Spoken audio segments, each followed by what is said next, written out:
Waalaikumsalam warahmatullahi wabarakatuh. Selamat pagi dan salam sejahtera bagi kita semua. Yang saya hormati dan saya banggakan teman-teman saya. Puji syukur kita menghadiri kehadiran Tuhan Yang Maha Esa, karena atas rahmat-Nya kita dapat berkumpul di sini dalam keadaan sehat dan tanpa kekurangan suatu hal apapun. Pada kesempatan kali ini, saya akan menyampaikan pidato mengenai bijak bermedia sosial di tengah kasus yang viral. Hadirin yang saya hormati, belakangan ini media sosial kembali dihebohkan dengan berbagai kasus yang viral dan menjadi perbincangan publik. Salah satunya yaitu cukup menyita perhatian adalah kebijakan pemerintah Indonesia yang mulai membatasi akses media sosial bagi anak di bawah usia 16 tahun. Kebijakan ini muncul bukan tanpa alasan. Pemerintah menilai bahwa anak-anak sangat rentan terhadap berbagai dampak negatif media sosial seperti perundungan, paparan konten tidak pantas, penipuan online, hingga kecanduan digital. Bahkan sekitar 70 juta anak terdampak oleh aturan ini, yang menunjukkan betapa besar perhatian terhadap masalah ini. Teman-teman sekalian, kalian pernah nggak melihat kayak video-video yang kayak penyebaran bullying gitu di media sosial? Pernah? Nah, kasus ini menjadi viral karena menimbulkan pro dan kontra di masyarakat. Karena ada yang mendukung karena dianggap melindungi generasi muda, tapi juga ada yang merasa bahwa batasan ini terlalu ketat dan dapat menghambat kebebasan berekspresi.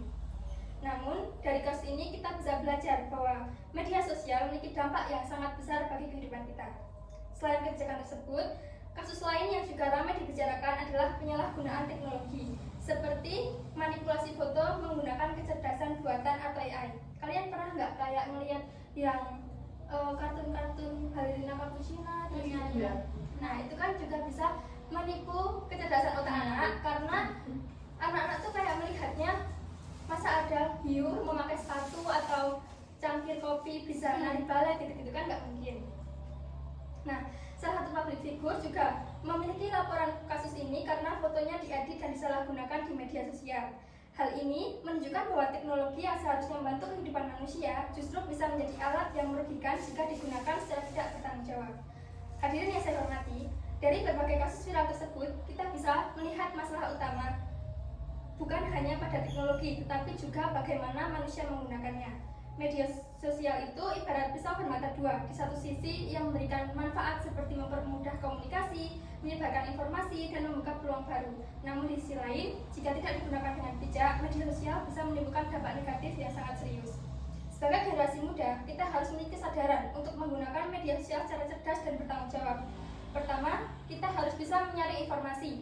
Jangan mudah percaya dengan berita yang tidak jelas kebenarannya. Banyak sekali hoaks yang beredar di media sosial dan dapat menyesatkan masyarakat. Kedua, kita juga harus menjaga etika dalam berinteraksi. Jangan sampai kita menjadi pelaku perundungan cyber hanya karena merasa aman di balik layar.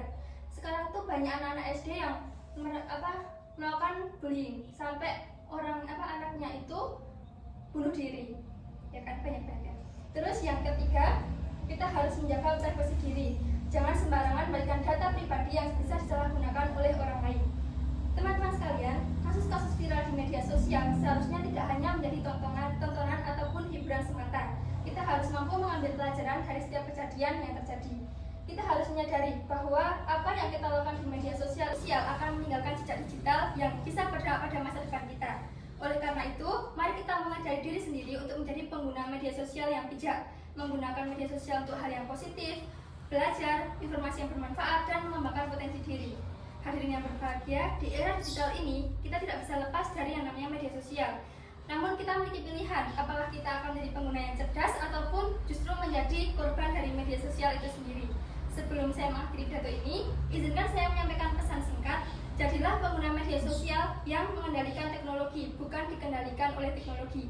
Akhir kata saya mengucapkan terima kasih atas perhatian teman-teman semua. Mohon maaf apabila terdapat kekurangan. Wassalamualaikum warahmatullahi wabarakatuh. Waalaikumsalam warahmatullahi wabarakatuh.